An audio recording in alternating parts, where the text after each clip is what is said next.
Hoy estaremos disfrutando la palabra en la carta del apóstol Pablo a los Colosenses, en sus capítulos 1 y 2.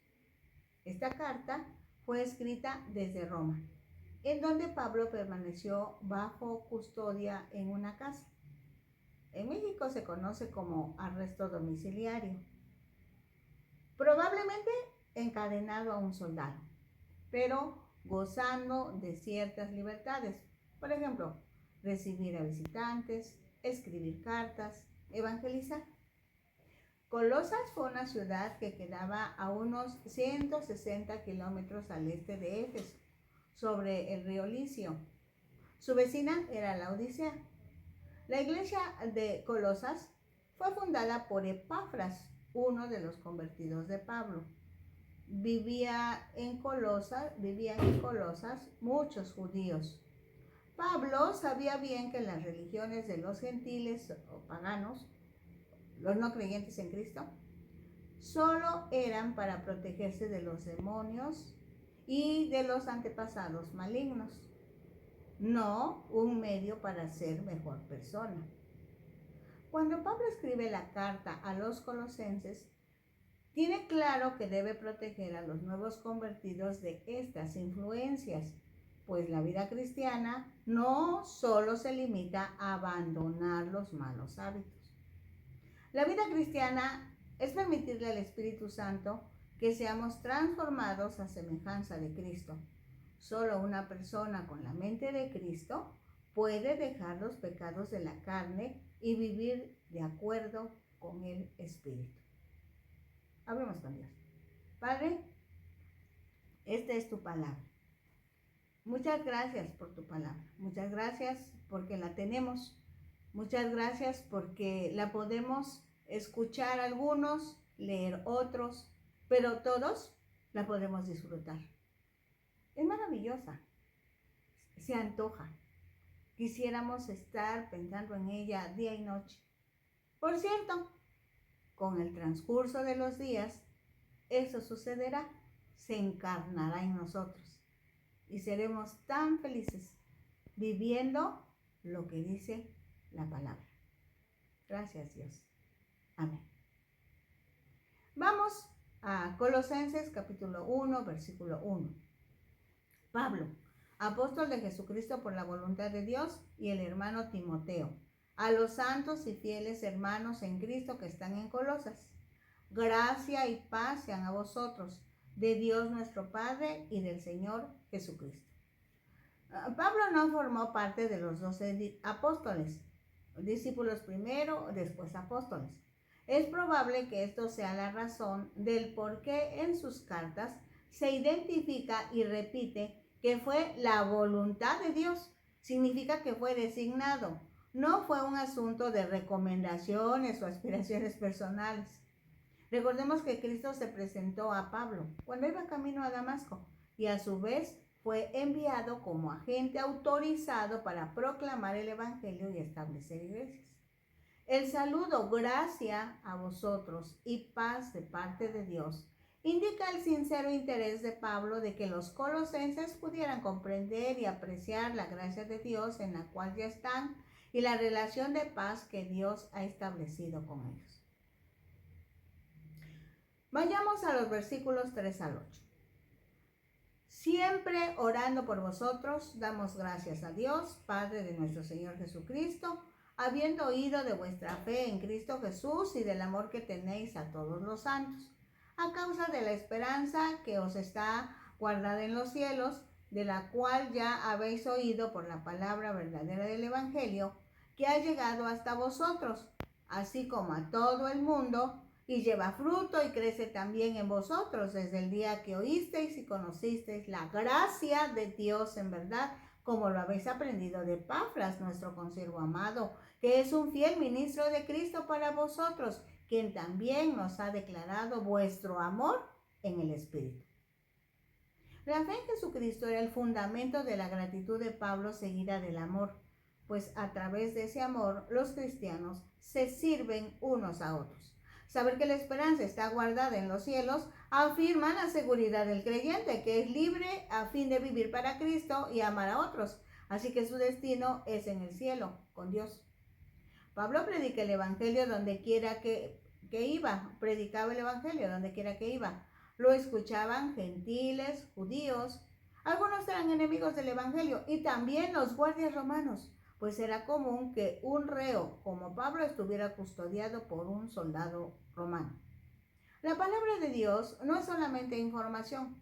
Cuando la gente creyó o cree en el mensaje de salvación, la palabra de Dios realmente produce transformación. Así, ser cristiano significa iniciar una nueva y total relación con Dios.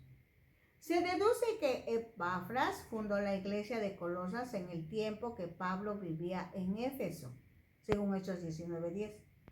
Pudo haberse convertido en Éfeso para luego llegar a Colosas, su ciudad natal, y compartir el mensaje de la salvación por gracia. No se sabe por qué Epafras visitó Roma y, mientras estuvo allí, le contó a Pablo el problema con la herejía en Colosas. Parece ser que la iglesia de Colosas se reunía en la casa de Filemón. El amor por otros entre los cristianos es obra del Espíritu Santo. Por eso no es una emoción solamente. El amor es el resultado de nuestra nueva vida en Cristo. De los versículos 9 al 14, podemos destacar algo. Pablo saca a la luz una enseñanza equivocada, influenciada por el gnosticismo, de lo que tenemos que decir que el gnosticismo consideraba importante la acumulación de conocimiento. Pero Pablo enfatizaba que debe provocar un cambio de vida y una correcta manera de vivir. Por eso oraba así por los colosenses, que fueran llenos del conocimiento de la voluntad de Dios por medio de la sabiduría e inteligencia espiritual. Su oración incluía la petición que al crecer en el conocimiento de Dios llevaran fruto en toda buena obra. El conocimiento de Dios no es algo secreto que solo algunos puedan descubrir. Está disponible para todos. Dios no quiere que solo sepamos más acerca de Él, sino que también pongamos nuestras creencias en práctica, ayudando a otros. Dice el versículo 9, por lo cual también nosotros, desde el día que lo oímos, no cesamos de orar por vosotros y de pedir que seáis llenos del conocimiento de su voluntad en toda sabiduría e inteligencia espiritual, para que andéis como es digno del Señor, agradándole en todo, llevando fruto en toda buena obra y creciendo en el conocimiento de Dios, fortalecidos con todo poder, conforme a la potencia de su gloria, para toda paciencia y longanimidad, con gozo dando gracias al Padre que nos hizo aptos para participar de la herencia de los santos en luz, el cual nos ha librado de la potestad de las tinieblas y trasladado al reino de su amado Hijo, en quien tenemos redención por su sangre, el perdón de pecados. Los colosenses temían a las fuerzas invisibles de las tinieblas, pero Pablo dice que los hijos de Dios fueron trasladados de las tinieblas a la luz, de la esclavitud a la libertad, de la culpa al perdón por el poder de Dios, quien nos rescató de un reino rebelde para servir a Dios que es justo. Estos versículos del 9 al 14 son modelo de intercesión por las personas. Si usted va a orar por alguien y no sabe qué decir, vuelva a leer estos versículos y el Espíritu Santo le ayudará. Dicen los versículos 15 al 20. La iglesia de Colosas había recibido enseñanzas equivocadas respecto a Cristo. Entre ellas, afirmaban que la materia, el cuerpo humano, es malo, perverso. Por lo tanto, Dios no pudo haber venido a la tierra como ser humano. Pero Pablo refuta esta idea en el versículo 15. Dice, Él es la imagen del Dios invisible, el primogénito de toda creación. creían que Dios no había creado el mundo, porque Él no pudo haber creado lo malo. Pablo contesta que Jesucristo, que es Dios que tomó forma humana, es el creador tanto del cielo como de la tierra. Lo dice en el versículo 16, porque en Él fueron creadas todas las cosas, las que hay en los cielos y las que hay en la tierra, visibles e invisibles, sean tronos, sean dominios, sean principados, sean potestades, todo fue creado por medio de Él y para Él. Por otro lado, aseguraban que si Cristo era Dios, solo debería estar a cargo del mundo espiritual. Pero Pablo explica que tanto el mundo espiritual como el físico fueron creados por Él y estaban bajo su autoridad. Esto incluye los gobiernos, en ese momento el emperador, los magistrados, el pretorio, los soldados y demás, así como el mundo espiritual, los principados, las potestades, los demonios. Cristo no tiene igual o rival. Él es Señor de todos, la única y máxima autoridad. Para que lo tengan bien claro los colosenses y nosotros. Aseguraban que Cristo no fue el único Hijo de Dios, sino uno de los muchos intermediarios entre Dios y el pueblo. Eso es lo que enseñaban ellos. Por eso Pablo en el versículo 17 dice, y Él es antes de todas las cosas, y todas las cosas en Él subsisten. Este versículo también deja en claro que Dios, Jesús es Dios, no solo es el creador del mundo, sino su sustentador, pues toda la creación es protegida, prevenida de la desintegración y el caos. Por ello, los que somos sus servidores, confiamos plenamente en Él para nuestra protección, cuidado y sustento. Este es un fundamento de nuestra fe y de nuestra práctica cristiana. Como ya se dijo, afirmaban que las personas podían hallar a Dios por medio del conocimiento secreto y especial. Esa es una influencia gnóstica. Pablo, por su parte, afirmaba que una persona puede ser salva solo por medio de Cristo. Por eso dice el versículo 18. Y Él es la cabeza del cuerpo, que es la iglesia, el que es el principio, el primogénito de entre los muertos, para que en todo tenga la preeminencia. Jesús, nombre que habla de la humanidad del Hijo de Dios. Resucitó de la muerte y su resurrección prueba el señorío de Cristo, nombre que habla de la eternidad del Hijo de Dios. Porque el Hijo de Dios, cuando estuvo en la tierra, verdaderamente fue Dios y verdaderamente fue hombre. Todo aquel que cree en Cristo ha vencido a la muerte y resucitará para vivir eternamente con Él. Es lo que dice 1 Corintios 15:20. Porque Cristo murió en la cruz, Él ha sido exaltado y elevado al nivel de Señor de señores. Por eso en todo tiene la preeminencia. En todo es el primero, no solo el número uno, sino el único de mayor importancia. Dice el versículo 19, por cuanto agradó al Padre que en Él habitase toda plenitud. Esta es una afirmación que refuta la idea de los griegos en cuanto a que Jesús no podía ser humano y divino al mismo tiempo.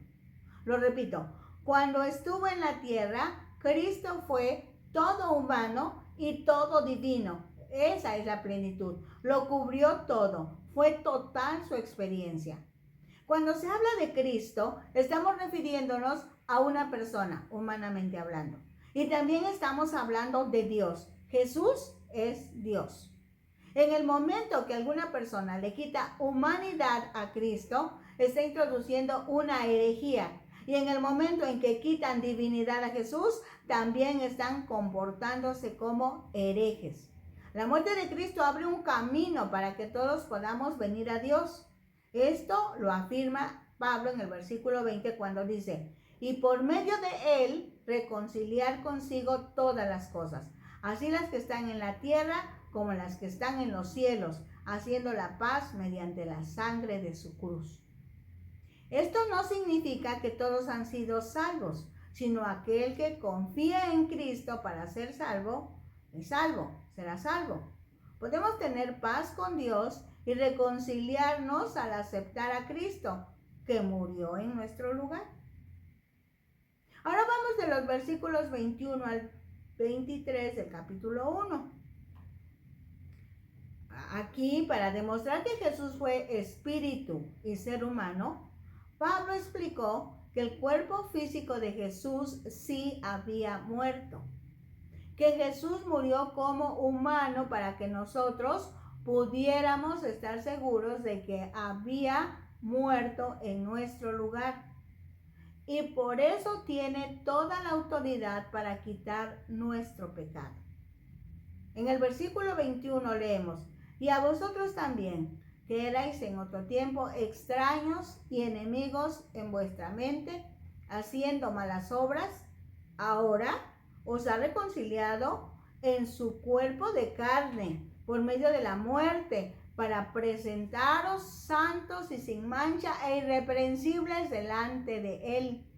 Si en verdad permanecéis fundados y firmes en la fe, y sin moveros de la esperanza del evangelio que habéis oído, el cual se predica en toda la creación que está debajo del cielo, del cual yo Pablo, fui hecho ministro.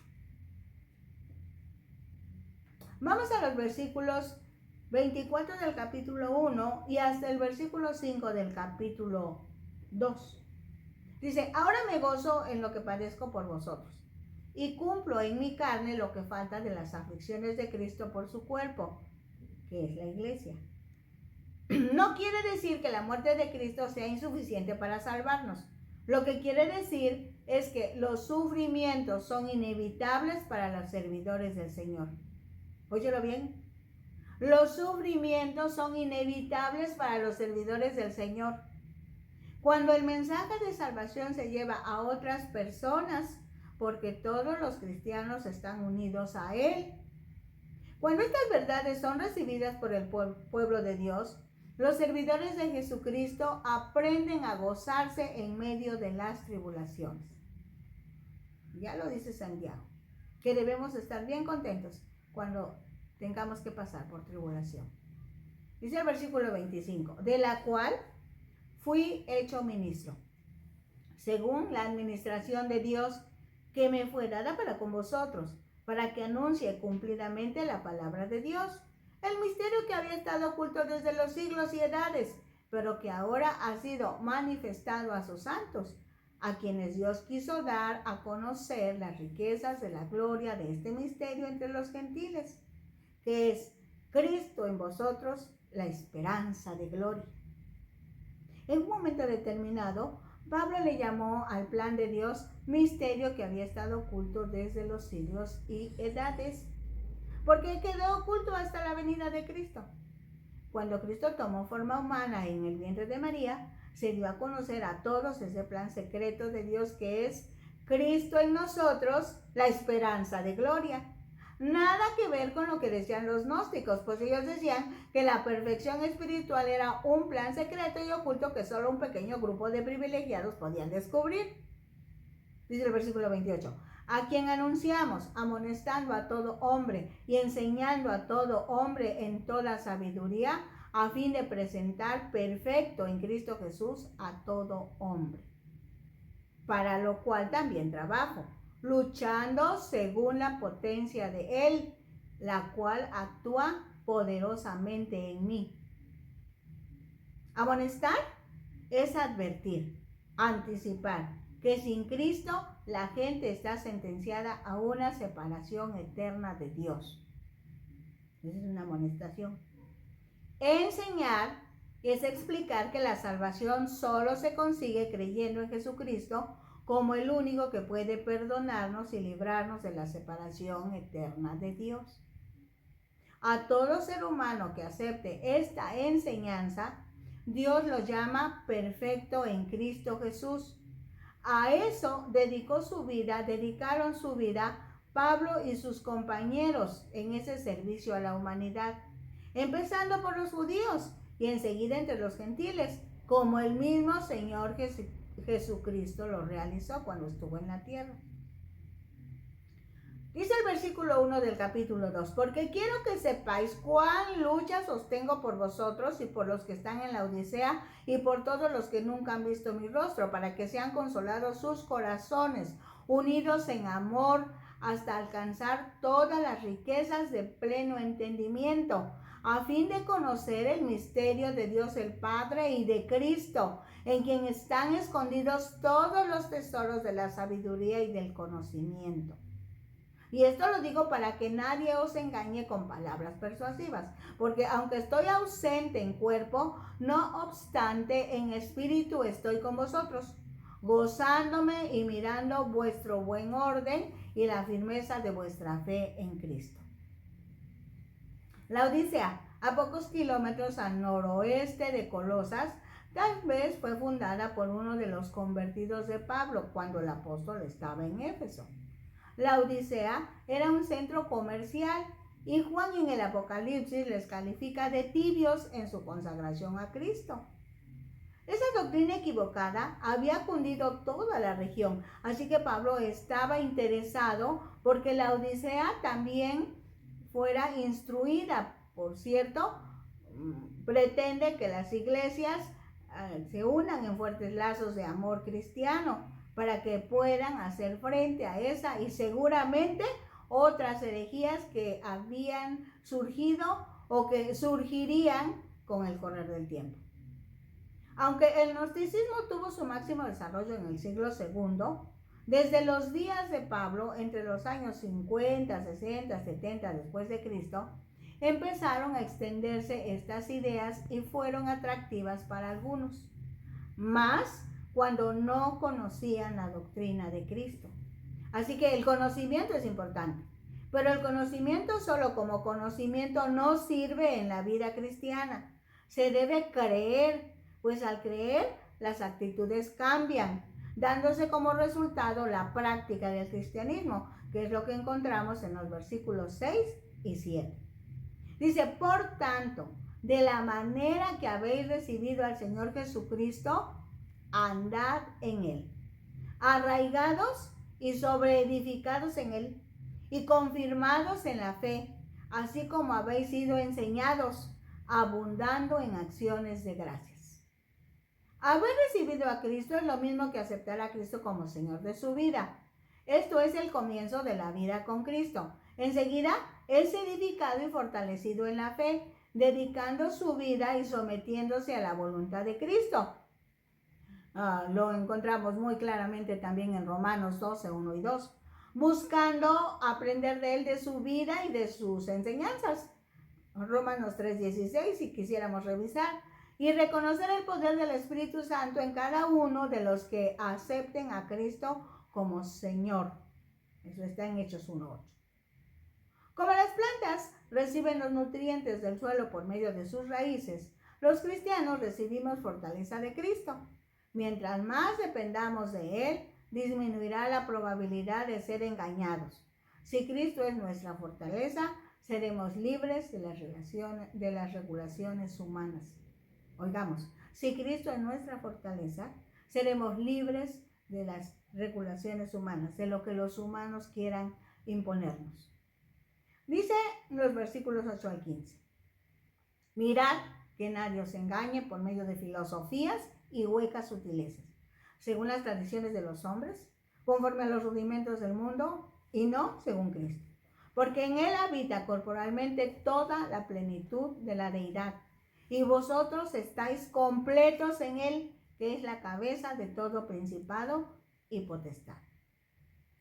Llama la atención a los colosenses y a nosotros también, porque los han estado engañando sutilmente. Los están tomando como botín y los seducen para que obedezcan las enseñanzas de los hombres. Eso es una falsa religión. Y entonces es herejía. Para resistir la herejía es necesario usar la mente, estudiar la Biblia y fijar los ojos en Cristo. Cuando expresó en él habita corporalmente toda la plenitud de la deidad, significa que la totalidad de Dios estaba en el cuerpo humano de Jesucristo. Por eso tenemos en Jesús todo lo que necesitamos para ser salvos. Al conocer a Jesucristo, no necesitamos buscar a Dios por medio de otras religiones, cultos o filosofías no bíblicos como lo estaban haciendo los colosenses. En Cristo estamos completos. No se necesita ningún agregado a lo que Cristo ya ha provisto para nuestra salvación. Jesús es la autoridad máxima, es la autoridad de todos los hombres que se han colocado como autoridad. Él está arriba de todos, por eso tiene la preeminencia. No solo es el número 1, es el más importante, dijimos. El versículo 11 dice, en él también fuisteis circuncidados con circuncisión no hecha a mano, al echar de vosotros el cuerpo pecaminoso carnal en la circuncisión de Cristo. Los judíos varones eran circuncidados en señal de su pacto con Dios, y eso está desde Génesis 17, del 9 al 14.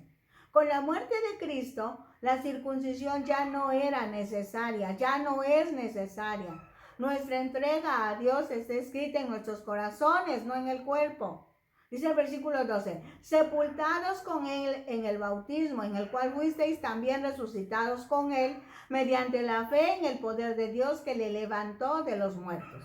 Puede considerarse que el bautismo es un paralelo con la muerte, sepultura y resurrección de Cristo, y también una semblanza de la muerte y sepultura de nuestra vieja manera de vivir en pecado, seguida por la resurrección a una nueva vida en Cristo. Recordar nuestra vida pasada y pecaminosa como muerta y sepultada con Cristo nos da una motivación poderosa para resistir al pecado.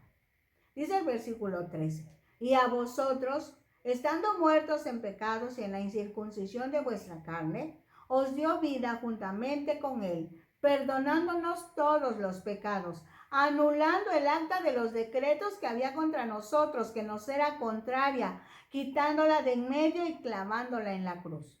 Los gentiles, por el pecado, estaban muertos para Dios, separados de Dios. Tampoco estaban circuncidados físicamente hablando, no tenían la marca que tenía el pueblo de Dios, Israel. Pero Dios, cuando Jesucristo resucitó, aseguró una nueva relación con Dios. Esto es vida, resurrección para todos los hombres.